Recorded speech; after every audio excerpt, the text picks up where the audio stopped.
Free love, drugs, smoking in class. Some radical ideas from the 60s were clearly not going to stick around.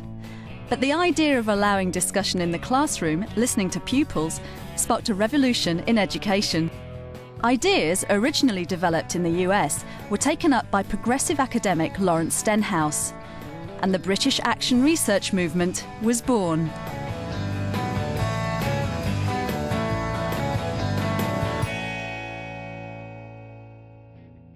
I'm going to ask you a couple of questions. The idea of teachers researching their own practice has been in and out of fashion over the years, but now action research has come full circle and is firmly back on the agenda in our schools. What do you think about the rewards that you get on the scheme? But they were a great incentive. Teachers are using the cycle of reflective research to bring about changes in their own practice, contributing to a growing autonomy of schools in shaping their curriculum. We've moved so quickly along, haven't we, Daniel, from using this pack? Is this valid, proper research? Should teachers leave educational research to the academics? Some might have their doubts, while others are passionate about the importance of teachers as researchers. One of Lawrence Stenhouse's original research students, John Elliott. The idea that action research is just very small-scale stuff that is of no relevance other than to the teachers that undertook it, for me, is a load of rubbish. This is St George's Infants, a small local primary school in Ladywood, Birmingham. Through an action research project started 2 years ago, they've not only produced what they believe to be an effective resource for their own use within the school, but have reached all the primary schools in Birmingham, and there's a growing national interest in their project. It all started with recognising a problem common to many inner-city schools. St George's is set in inner-city Birmingham, which means that we do have children coming from a diverse range of backgrounds, cultures, speaking different languages. At present, the makeup is mainly African Caribbean, mixed race, white and Asian, and we do have a high percentage of EAL pupils. But on top of that, recently we've seen a growing number of newly arrived pupils coming from overseas with very little or no English. Ka Ying arrived in the UK with no English at all. She required time and support from EAL teaching assistant Joy Smith. Ka Ying started ending of November as a very, very shy girl. So what I had to do was, walk around with a show where everything is, show her each classroom, where the toilet was, where she has her meals, where she'll do her PE, where every room in school, where it is. Both teachers and teaching assistants found that they were spending a lot of time looking for suitable resources for children like Ka Ying. This prompted an action research project jointly undertaken by Joy and Pfizer. Because Joy was the EAL teaching assistant in school at the time, and she was the person who was being approached by all members of staff, it's like, what should we do? We need some resources. We decided to do one-to-one interviews with these members of staff just to see what staff were doing at the moment and what kind of realistic help or support they felt they needed to make it even better. If you couldn't communicate with a child, how would you go about it? I'd try the parent first, because sometimes the parents can speak little English. In the action research process, perhaps the most important part of it is developing your understanding of the situation in order to be able to act intelligently within that situation. So the diagnosis of the problem is very, very important, and gathering good evidence from a variety of perspectives. Yeah. The responses that we did get from staff were really, there's no one resource base that staff can access to get resources for newly arrived pupils, and it's very time consuming to pick out one relevant sheet for a particular lesson from there and somewhere else. So what they were really looking for was a pack that covered different areas on a differentiated scale, but something that children could actually work on independently. With a clear understanding coming out of their research, their journey to develop a welcome pack for newly arrived children had a defined focus for action. Over in Kings Heath, South Birmingham, Colmore Infant School were embarking on a similar journey. This time, the challenge was literacy at Key Stage 1. Reading had been identified as a development area within their school improvement plan, and they wanted to target underachieving pupils to raise their reading levels. This became the focus of an action research project. The reading project came from the data that we had in place in school from the PANDA report, which showed a huge difference in the grades that children were getting for writing than they were for reading. So our children were achieving a higher level with writing than reading, and had done consistently. Literacy coordinator Della Winchester was given dedicated time and support to coordinate the research with staff, pupils and parents. Our methodology was quite varied. Some of it was very practical and involved everybody trialling new ways of teaching reading. We used questionnaires, we interviewed people, we interviewed the children. We asked constantly for feedback from everybody in the school community. Colmore's Action Research project was boosted by academic support from an external critical friend, financed by the National Foundation for Educational Research. I think it is essential to have some external support, because if you don't, then the process that you go through doesn't become rigorous enough. You need somebody who's going to be able to help you to think of things in a different light, to sort of open the doors to other avenues, actually. School trialled the Big Read, a new method of listening to pupils reading very regularly. Pupils from reception and Year 1 were heard on a specific day every week, and parent reading volunteers were recruited and trained to support pupils' reading. Now, got your, what are these? As the research unfolded, it became clear that one key weak area was children's reading support at home, and better communication with parents was needed. A parent and pupil-friendly bookmark scheme was developed. From the reception list. So the bookmarks have been colour-coded and are at levels to support from working towards, or the P levels, all the way up to level 3. Within each box there's progressive targets, and sometimes there's also little games that the children can do at home, because we wanted children and parents especially to realise that reading isn't just about the school book that went home. So, for example, on one of the very first basic ones, it says to share this book and other books together at home, to talk about the illustrations, and then an extra activity to look for and read environmental print together, exactly shop signs, family names, packaging, etc. Remember our bookmark? We had to make bigger words. I feel that our Action Research project is still ongoing, and the use of the bookmark system has made us reflect once again about how successful that is, and we realised that we needed more feedback from the parents. So as a result of using those, we've sent out questionnaires to parents to see how they feel about them. So we've now taken their views on board. Action research is a process that links research and action, because what will happen is it will solve one set of problems and probably raise a whole host of new ones which you then have to address for further action research.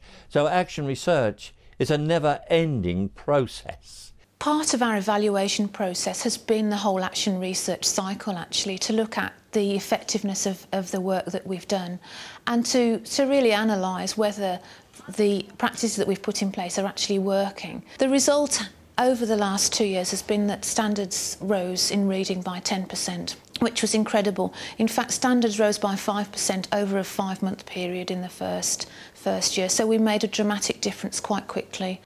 The reason our project was so successful is that A, it had whole school engagement in the project, and B, it was led and supported by our head teacher's vision, and I think that is essential for any school. I think everybody is a bit concerned about doing it because they see it as an extra workload, and I think once you've come to the idea or the notion that you should build it into what you're already doing, and I think having done it for the last couple of years, I've realised that actually. And for lots of the jobs that you have to do in life, like completing your self-evaluation form for Ofsted, it's made that so much easier to do because you've got a very clear idea about how you know why things work or why things don't work, because you've analysed it very thoroughly.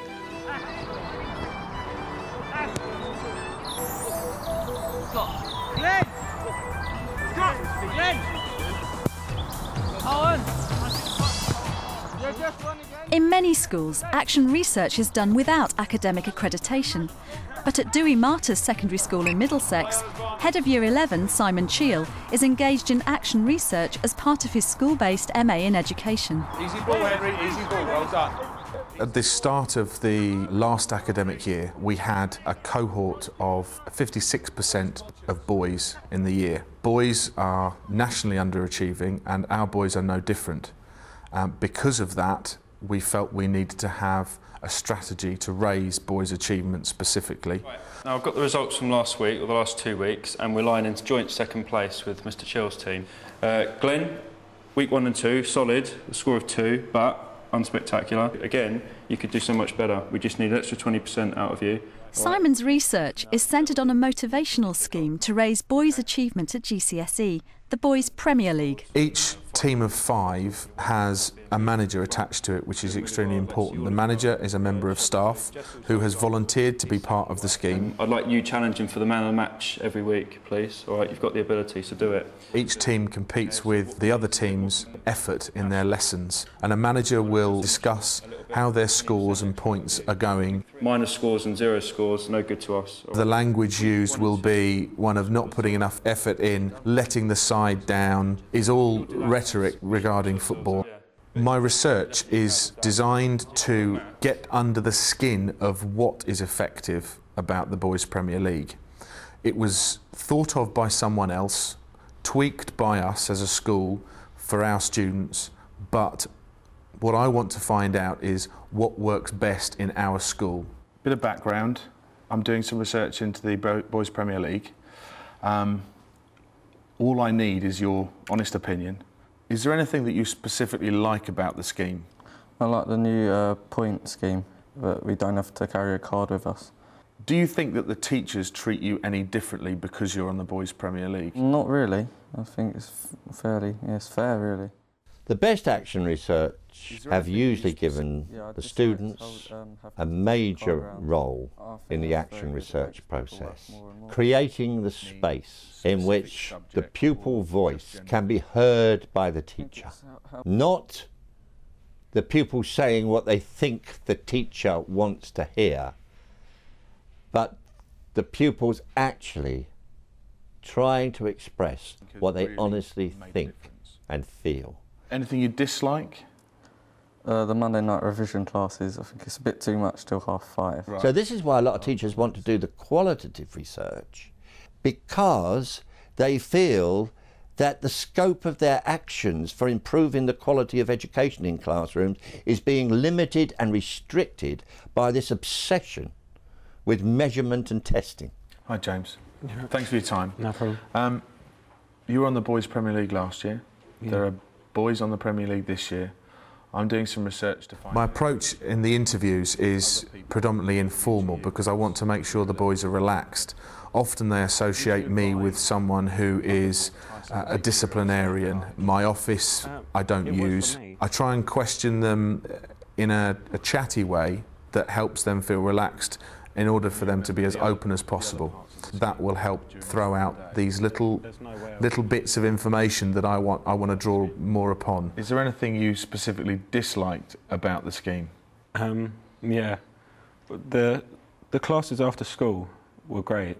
They helped a lot, but when we had to wait around for an hour and a half before they started, and then the lessons themselves were 2 hours long, in the middle of winter, and it's freezing cold, and we didn't get home till about 8 o'clock sometimes. Okay. I was a bit... The methodology that I'm using is a series of interviews that I'm conducting with boys who were on the scheme last year, boys who are on the scheme this year, and staff who have taught both sets of boys. In your group meetings, does the element of competitiveness arise amongst the boys? Comes out from the staff. Comes out from the staff. The staff are very motivated. I know there's another member of staff who is in direct competition because I am winning. So that side of it, I think, really motivates. So some of the kids that are very competitive, it works for them. So for the others, it's the enthusiasm element that works for them. Yes. I think either way, it doesn't matter. As long as they're doing okay, they're doing well. Okay, well, welcome back, everybody. Good to see you again. I'm just interested, really, to get an update of your research so far. As part of a school-based MA, Simon and other local teachers on the MA programme attend weekly seminars led by the school's deputy head and lecturer, David Lewis. The MA at school is an innovative programme. It really allows the university to come to the school. It's a school-based MA. Our colleagues here have been undertaking action research and study on the MA for 2 or 3 years now, and we're able to link those action research projects with key areas of the school improvement plan. So all of this is very good because it drives the school forward, and of course it's useful for individual professional development as well. So has anybody got any contributions to make about issues they've had with undertaking research so far? Well, I've got a big issue in that Friday will be my last day, so I've had to rush through the second phase of my research. I gave out questionnaires to the teaching assistants last week, and I haven't not had a very good response rate. Somebody got any tips there of getting people to complete questionnaires? I mean, what type of tactics do you think you might use? Because this is often a problem. Depends who the questionnaire is too. With students, you've got a different issue in that you have the facility to sit them down in a confined space and get them to answer the questions, but then you have the issues about whether they're copying their neighbour or whether they feel forced in that situation to write something for you rather than be honest. You know, is it a contrived situation? I would argue in that case it's better not to give out the questionnaire at all. I mean, if you're forcing people to complete a questionnaire, you know, it's an assembly scenario and you make the entire year 10, you know, complete a questionnaire for you.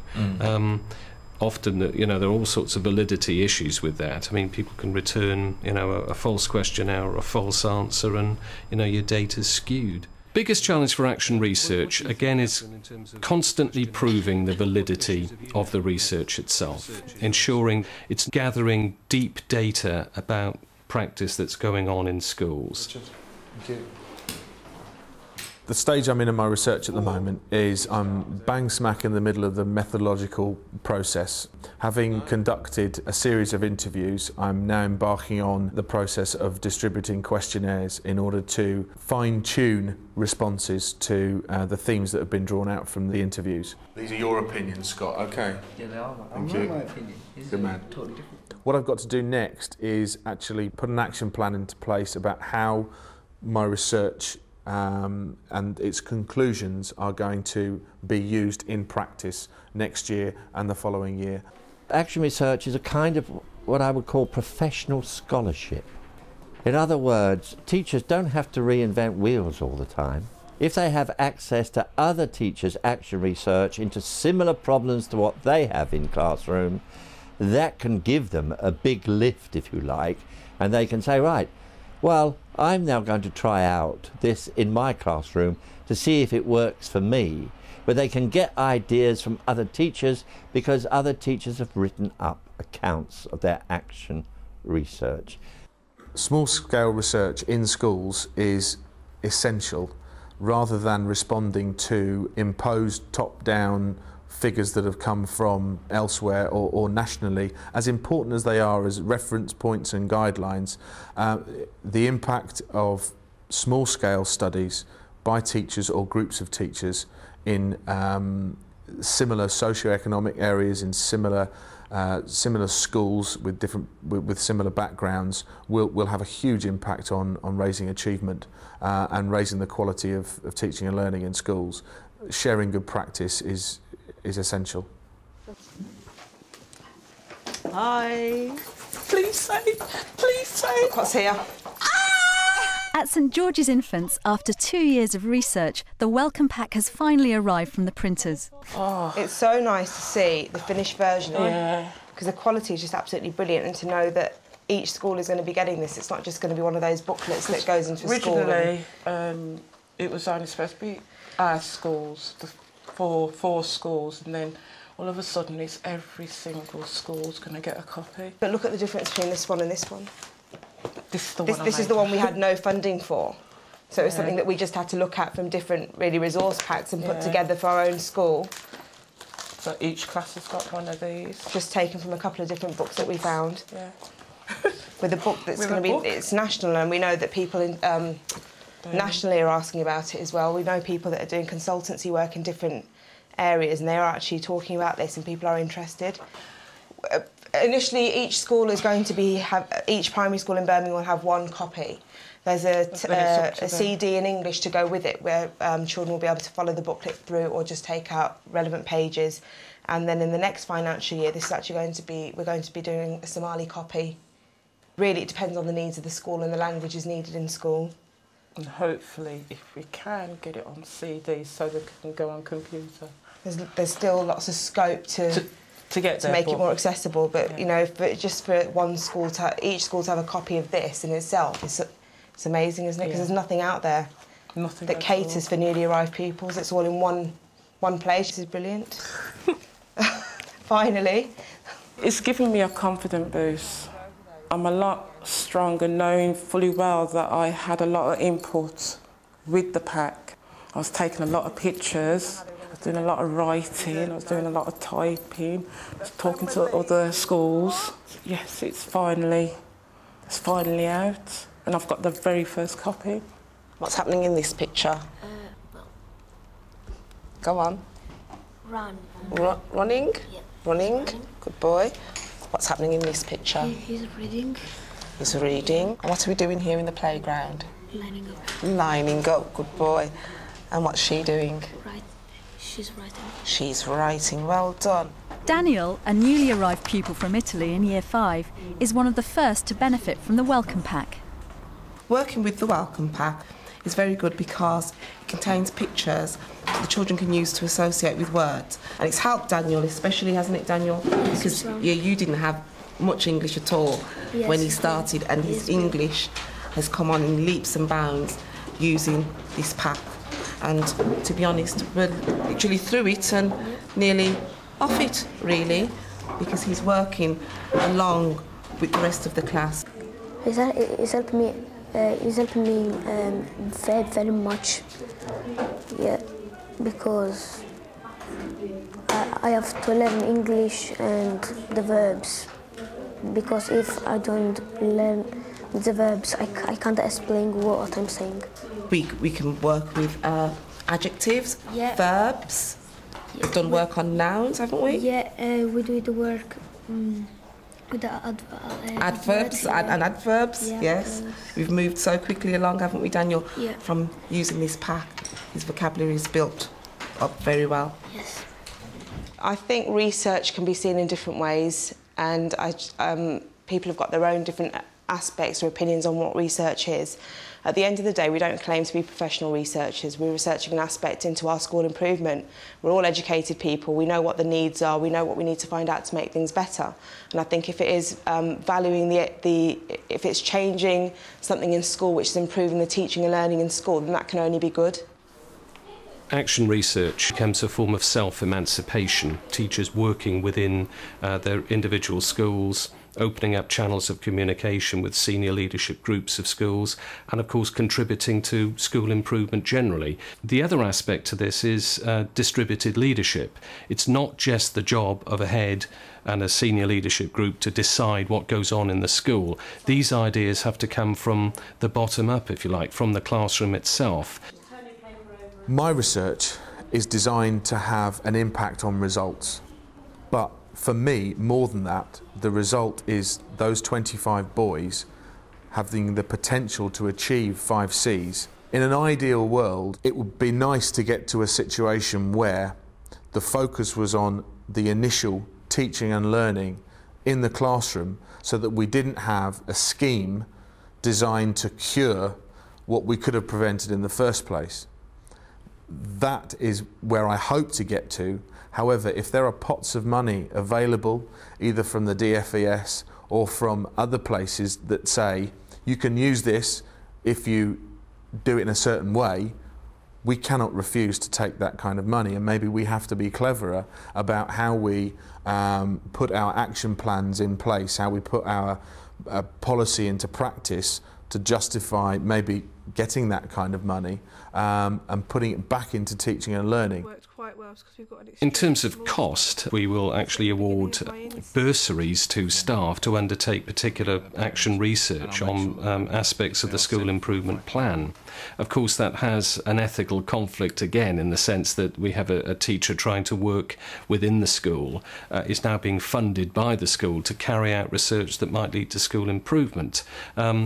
But at the same time, it's a very useful way of funding this type of research. Fabulous. So we've got, what's that one, James? Lots of schools in the past in other action research projects have had quite a bit of funding to go with it. But then when the funding ceases, the project ceases. My own thoughts about it are, if something's going to be sustainable within a school, it's probably better to do it without funding. Although it's desirable to have funding, I think for it to become something that's going to carry on forever, you need to think maybe about not having any funding attached to it to see how you'd manage the resources that you have already in place. OK, children, what have you been researching about at the moment? The reception kids and the outside garden. OK. So what they like and what they don't like. With more and more schools taking up action research, even the pupils are getting involved. The Children as Researchers project developed because of my interest really in adults as researchers. We see ourselves as a learning community, but I then thought, well, we're a learning community as adults, but how can being a researcher support children? And I wanted them to have some way of having control about what's happening and also having a say in what goes on at school. Do you think it's taught you anything? Yes. Yeah. What do you think it might have taught you? It could have taught us how to be like a grown-up researcher. I think you're probably right, actually. I think it probably has. OK, thank you.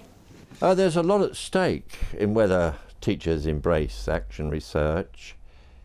What is mainly at stake is the question, who controls what counts as knowledge about teachers' practices in classrooms and schools? If teachers undertake action research to develop their practices and produce public accounts of that research, then they put themselves in a position of being able to exercise a measure of control over what counts as valid knowledge about classrooms and schools.